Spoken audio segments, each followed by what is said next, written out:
Much obliged to have you join us again on the program Nigeria Decides, reaching you live on independent television. We'll continue our conversations on factors that will influence the 2023 election outcome against the background of the conscientizations, the campaigns, and all the issues that are ongoing. This segment actually had a huge expectation in terms of the guests and the panelists, but we have here with us in the studio from our senior special assistant to Kobaha local government area. I'd like to thank very especially Sosa Ewe. Thank you for joining us on the program. Thank you so much for having me. Good morning. Okay, we're expecting Comrade Dokpolo Ayamekwe to join us. A bit of a technical problem with his car, but we hope he gets here on time for us to have a very robust conversation as far as this discussion is concerned. Okay, it's 4 days to the election. INEC has insisted that Nigerians will come out and vote, and they will not be influenced by money. And then secondly, they also released a report that detailed the number of polling agents per political party, the PDP, the APC, the NNPP, and the Labour Party. And the way I've mentioned it, that's the way the parties are topping in terms of number of polling agents. How relevant is this to an electoral success? Well, this is very relevant to the electoral process because looking at the events before the election, which is just a few days away, one can say that the various policies that has come out, though may be causing some difficulties in the lives of majority Nigerians, but I think for the good of our country, we must find a way to absorb this whole thing, like the Naira redesign, and then the INEC number of persons expected per unit, which is about 750 per unit. And we do know that there are units across the country where you have over 1,000 persons or even more. But now, considering the recent registration of voters, you now have units spilling over 700, 750. And this issue of having to fill forms and then try and get to another center is coming in pretty late. It's just about 3 or 4 days to election. And I don't know how people will be able to get themselves into another voting center and be able to vote. But I do believe that the commission knows what it's doing. They have been preparing for this for quite a long time. And then they will be able to use this policy to ensure that nobody is disenfranchised on the day of election. People are able to cast their votes for their preferred candidates, and their votes recount, and all of that. So I think the policies are okay, but it's coming pretty late. It could have been long before now, maybe a month or 2 months before now, so that people have all the time in the world to get themselves into a new voting center or a new polling unit and be able to cast their votes. We've had, conversations along the lines of the Naira redesign policy, and then, of course, the fuel issue. There are assurances that these twin monsters will not affect the election. No. Are you comfortable with this against the background that, a few days to the elections, the situation is worsening? I haven't had cash in my pocket, raw cash in my pocket, for the past 2 weeks, and I can tell that many Nigerians are feeling this way. For the past few days, your presidential candidate, has supported this policy as a plus for the polity and for the electoral process, specifically targeting the avoidance of vote buying or influence of money in the election. But we've seen him singing a different tune now as it relates to the Naira redesign policy. What does that mean? Well, I think I do believe that the Naira redesign policy has brought about a series of hardship on the lives of Nigerians. But in building a country, there are certain hiccups and hurdles that we would have to go through. And I think this is one of the hurdles that we have to go through in building our country. A lot of people are affected, individually, collectively. A lot of people are affected by the Naira redesign. But the president has assured, the CBN has assured Nigerians, and these are professionals. I do believe that they know what they're doing. These are professionals who have been in this business for quite some time. And if the CBN can assure us, if the president can assure us to be patient, that this whole thing would die down in a matter of time, I think we just have to be patient with the system. The Naira redesign is okay. It's actually going to discourage vote buying on election day because the old Naira notes are no longer accepted by now. Although even though in some states, I heard yesterday that Kaduna state governments setting up banks and organizations that are rejecting old Naira notes. Kaduna State, I think Jigawa State, Kano State, and one or two other. These are APC states. And these are states where vote buying would have been very prevalent on election day, February 25th and March 11th. Even before now, they already are inducing voters with different methodologies, particularly... But there's no evidence here right now to... substantiate. But if you see the way these guys have been fighting the FG and juxtapose it with the other with the PDP-led states, you would understand that there are issues. Okay. They are seriously affected because they do believe that they were going to be banking on financial but your principal all of a sudden is also complaining about the policy. I think maybe he has suddenly realized that he too will be affected by what has happened. He's affected. Everyone is affected. No, I mean, but not to the extent. His chances are very high. His political fortunes. His chances are very high. Atiku is a professional. Atiku could have spoken against the policy in the first instance. No, he commended the policy. That's what I'm saying. But now he's speaking against it. He's speaking against it. He realized that the policy will not be in his favor. He's only speaking against it because many Nigerians are now being affected. He has seen, when Atiku spoke in favor of the policies, it wasn't this difficult. Okay. We thought it was going to be a few days and the whole thing would balance. Some persons are even calling for a coexistence of the old and new Naira notes, which for many of us is okay. But the CBN and the federal government have said no. So if many Nigerians are complaining, they are going through hardship, they are going through difficulty because of the policy of the new Naira redesign, Atiku as a presidential candidate and one who cares about the feelings, yearnings, and aspirations of many Nigerians has the right to condemn this policy, even though he had earlier appreciated it. Okay, let me take but you Nigerians on what you are crying. Is that inconsistency? Not necessarily inconsistency.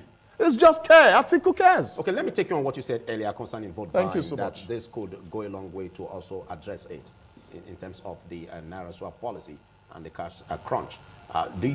Can you say categorically that the aspect of vote buying will be a thing of the past in this coming election, looking at what we have here? If you compare the level of vote buying on Saturday precisely with what used to be, I think there's going to be a whole lot of changes. There are going to be a whole lot of reduction. There are going to be bearable reduction to vote buying on election day. That's where we are going. Isn't that what we have been yearning for? That people should be able to go to the field and cast their vote without inducement, and their vote counts. And let's see how we can employ new managers who can run this country and recover it from the doldrums that the APC has led it. There's this impression that politicians will stop at nothing to make sure that they carry out their activities. How? Now, what do you see as a way to tackle that headlong in terms of vote buying in order for it our to brothers on the Duke, to its our bearers? brothers on the Duke has not had cash, raw cash, in the last few days. I have not had cash in the last few days. I'm sure you haven't. But isn't it because some money bags are holding this cash and they may churn it out on election day? They are holding old Naira notes, and that is why many of them are clamoring that the old Naira notes should remain legal tender in our system, so that on election day they will be able to use it to buy votes for themselves. If you are saying that they are holding old Naira notes, we have reports that 400 billion was printed. And to a great extent, we are not seeing this money in circulation. Isn't it possible that a huge chunk of it has been kept by some of these candidates? I don't think so.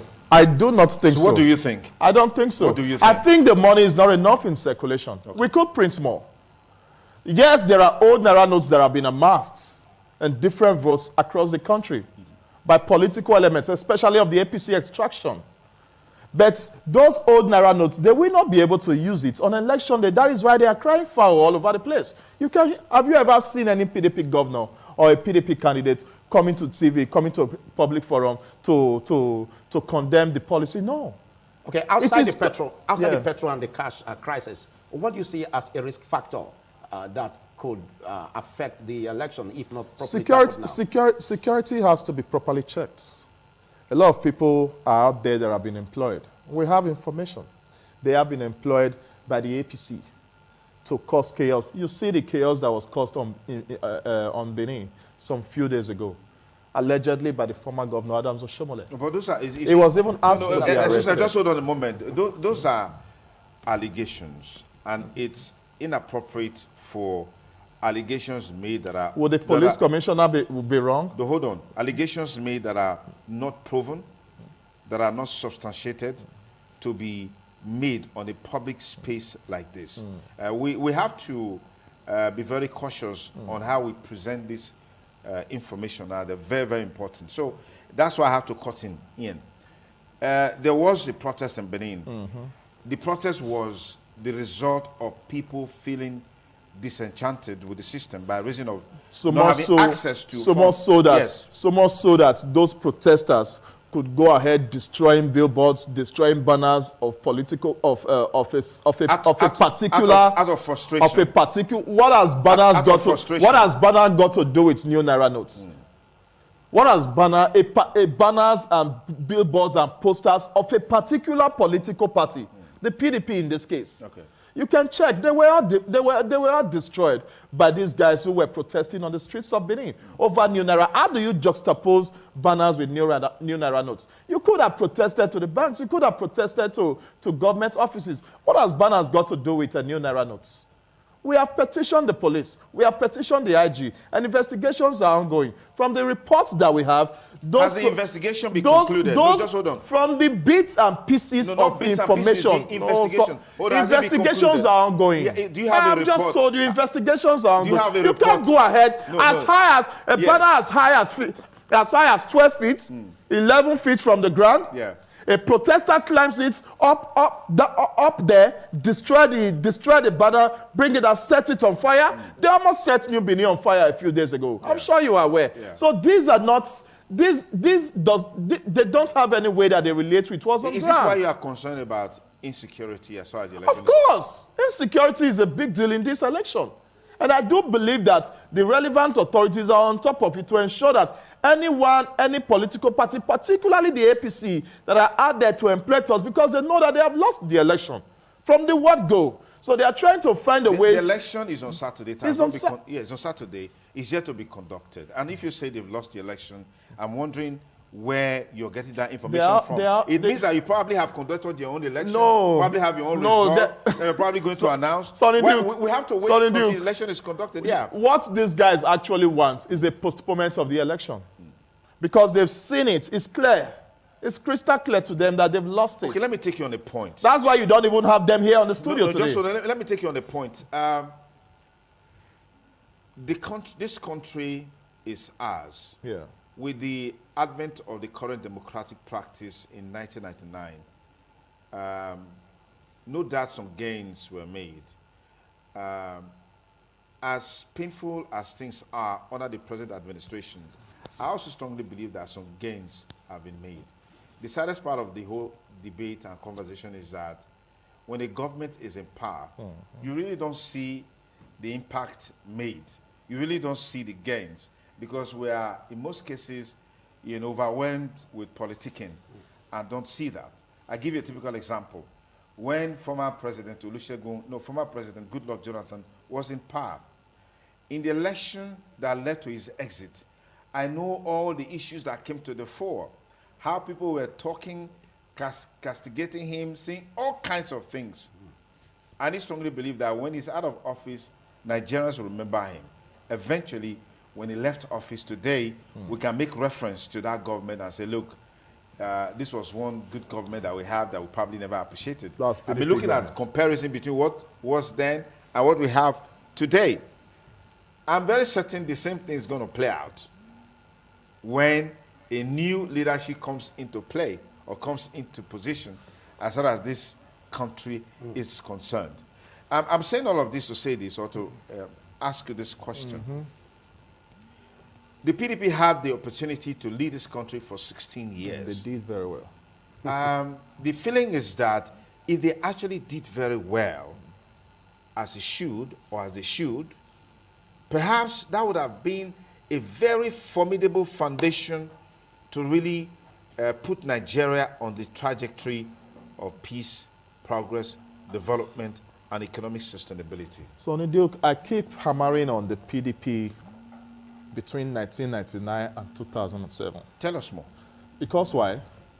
The PDP of 1999 met nothing. Obasanjo Atiku-led governments, they met nothing on the ground. The economy was bastardized. The system was porous. Nigerians were hopeless. Nothing was on ground.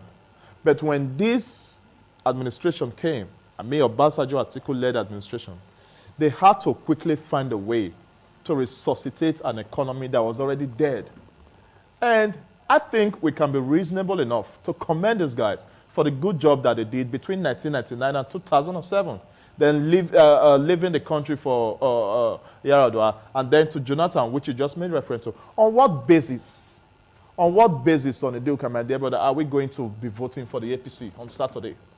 Is it on the basis of insecurity that has ravaged many Nigerians and chased them out of their communities? Is it on the basis of the poverty and hardship that they have brought upon many Nigerians? Is it the basis of systematized corruption? All of this started. That they have, all of this started. All of this started. All of this started. Yeah, they were inherited. All of this started. All of this started and were further aggravated in the APC government that we are still in. But you accept the fact that they started during the PDP era. The corruption started from that era. I have just told you that insecurity was part of I have just told you that the Obasanjo Atiku-led government of 1999-2007 met nothing on ground. What the APC would have done was to see how they could build upon the foundations that that government has laid. But they came and destroyed the foundation and built nothing on it. If you admit that during the Obasanjo years, they met nothing. Obasanjo Atiku years, they met nothing and they built from scratch. Eventually, from Obasanjo Atiku, we had Yaradua temporarily. And from Yaradua Atiku, from Yaradua and Jonathan, we had Jonathan and Sambo and consistently. And all of these issues that you mentioned were part and parcel of this era, maybe at small scale. We'll be comfortable to say that these challenges were created by the PDP. Not necessarily created. These challenges were already there, even before the PDP came on board. That's why I'm telling you that the Obasanjo Atiku administration met nothing. But in the course of building, you could have challenges. Okay. And these are the challenges that the APC could not manage. Okay, what's the policy thrust of your party to fix this? Yes, on the final note. Atiku has said he's going to recover the lost fortunes of this country. He has said he's going to unite the broken fortunes of this country. This is the most divided era that Nigerians have experienced in their life, particularly since 1999. This is the most divided. This is the most disunited. And Atiku has said he's determined to recover the lost fortunes of this country and put the country back on the path of prosperity, progress, unity. On what indices? He already has the experience. This is a man who has businesses all over the country. This is a man who has a vast experience in governments. This is a man who has been able to unite, the country. Where in Nigeria can Atiku not live? Okay. There's nowhere. Okay, so he has the experience, he has the contacts, he has the courage, he has the capacity, and he has the personality. Your expectations are high for extremely high. Thank you very much. Thank you so much.